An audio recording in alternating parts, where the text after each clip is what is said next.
Saint Cybar, Recluse, 581, Angouleme Gaul.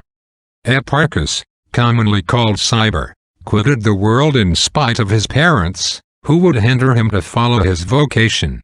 And retiring to the monastery of Sedatiac, in Périgord, he there served God some time under Abbot Martin, and soon became known and admired for his extraordinary virtues and miracles. Wherefore, in dread of the seduction of vainglory, he left his monastery to hide himself in absolute solitude.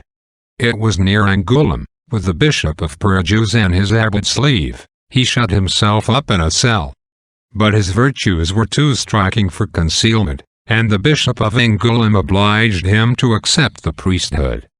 Cybar was extremely austere in his food and apparel, especially during Lent. Although a recluse, he did not refuse to admit disciples.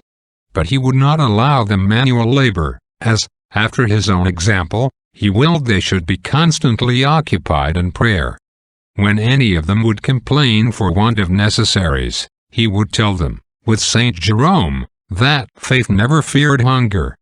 Nor was he deceived in his trust on providence, as he always found abundance for himself and his disciples in the beneficence of the faithful, insomuch that he was even enabled to redeem a great number of captives.